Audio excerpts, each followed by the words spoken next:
Hi everybody, I hope you're all well. Every Friday now I'm going to record a video and post it on the IT community to give you an update on everything that's going on around the group, to update you on things that are relating to the IT team, and just to generally stay in contact with you all. So that keep an eye out for that every Friday.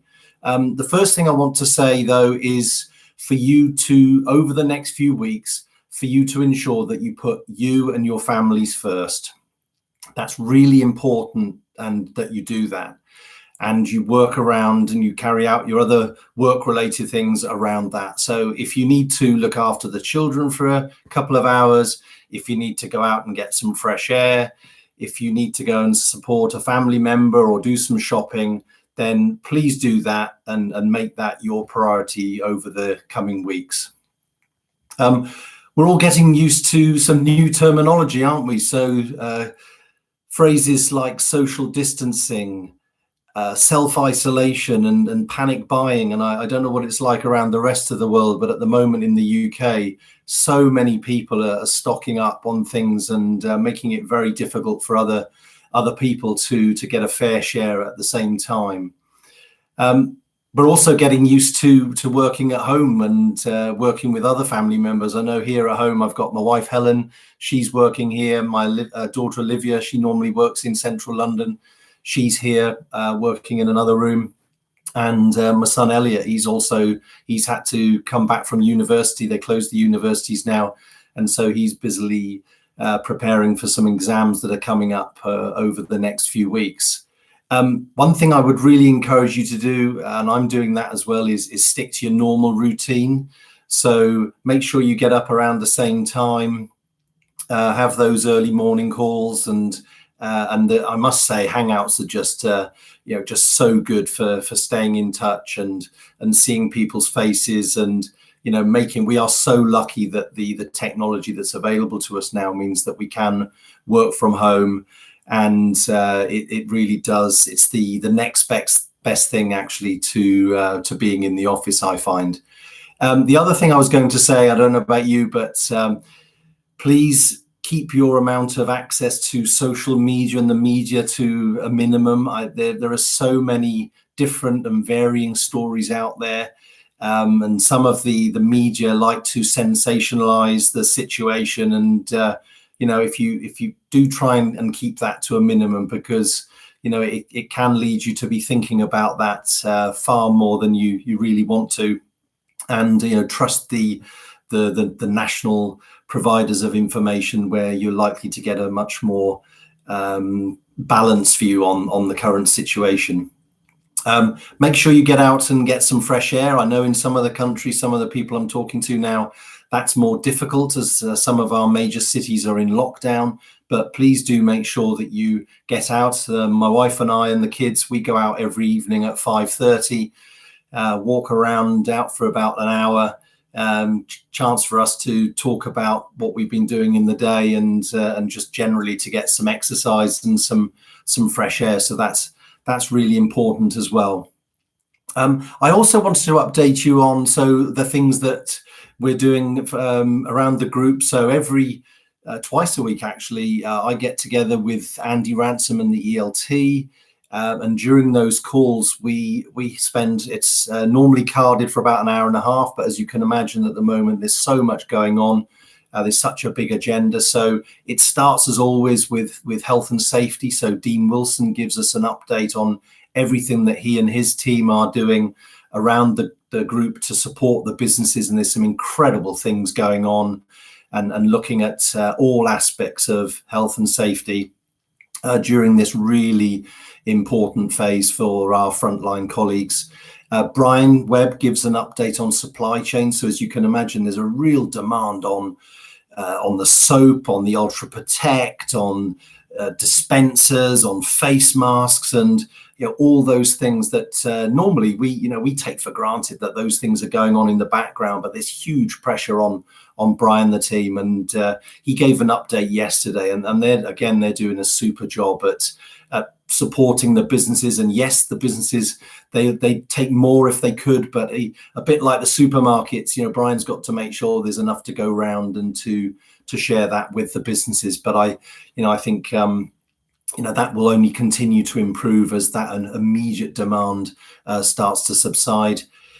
And then Gary Booker talks about everything that M&I are doing, so guidance on particular products, standard materials. We've got an intranet, a website, a page set up now with all the documentation that the businesses can to gain access to.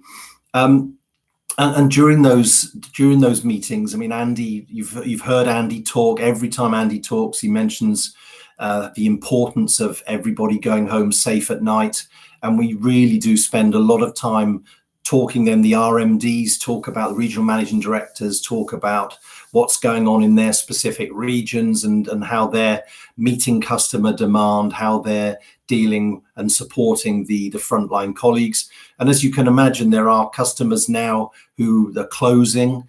So the hotel, restaurants, bars, that segment has been really hit hard, and a number of those establishments have closed down. So it makes it difficult for our technicians and service drivers to get in there. And in other cases, service customers don't want us to come on site. They're nervous about us coming on and the contact. And again, the team are doing a super job at explaining to the customer. We're also combining the special disinfection service and really using that to support customers, and just generally trying to keep as close to business as usual as we can during these very difficult times. From a personal perspective, and also for the IT team, it's great to hear the likes of Phil Wood and Paul Cochran, John Myers, Alain Mafoy, Andrew Stone, talking about the great support that all of you have provided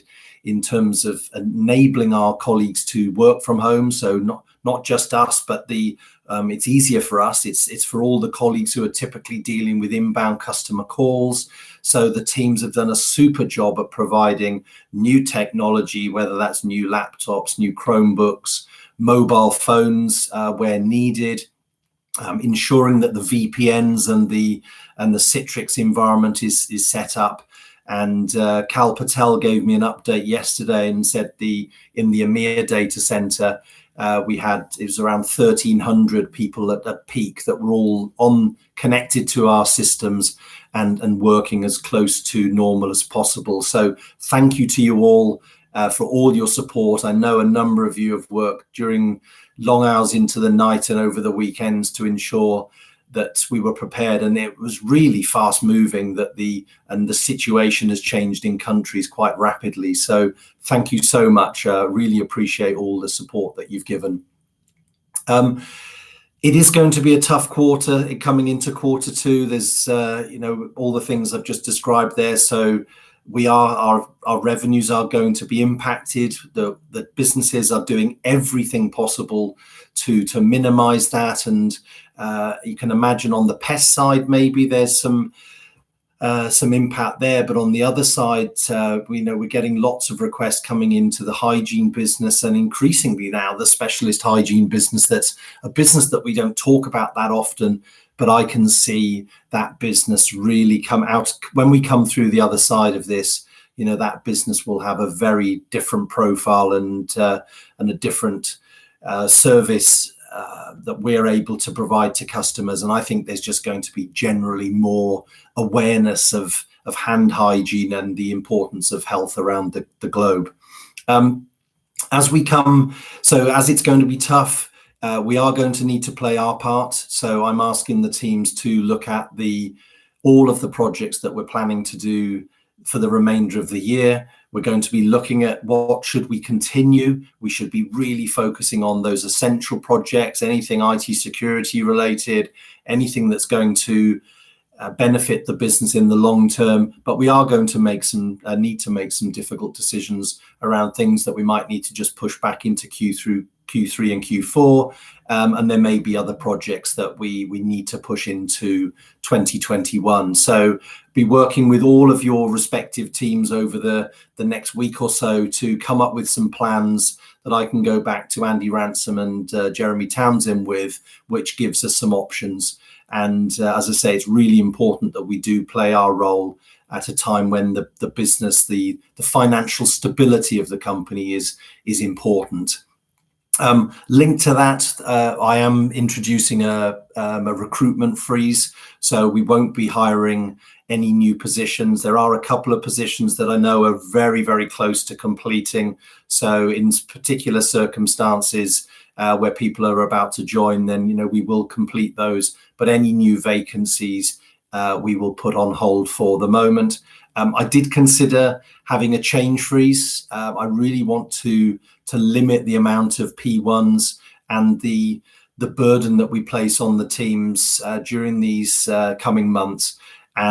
But with talking with the ITLT yesterday, we've decided not to do that yet, but we'll be keeping a close eye on that. In our agile way of working, we're delivering new capability every couple of weeks. But it's really important that we also think about the stability, and our IT service desks are getting so many calls and during this initial phase with people trying to set themselves up from working from home. So what I don't want to do is create any problems for them.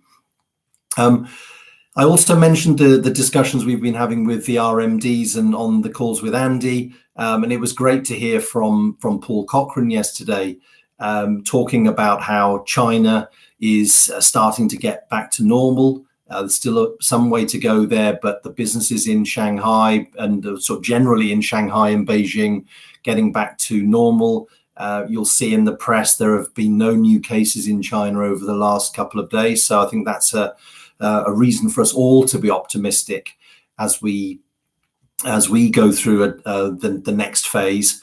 And that's something that we'll be keeping a very close eye on. And what all the RMDs have been talking about as well is how they're working with their governments to ensure that our services, so pest and hygiene, specialist hygiene, are classified as essential services. So that means that the teams can continue to operate, and they have special paperwork and authorization to carry on and doing the job and providing a great, excellent service to the customers in this very difficult period.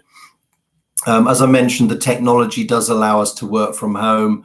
Let's keep our frontline colleagues in front of mind. They're all out there doing their amazing job and in some very difficult situations.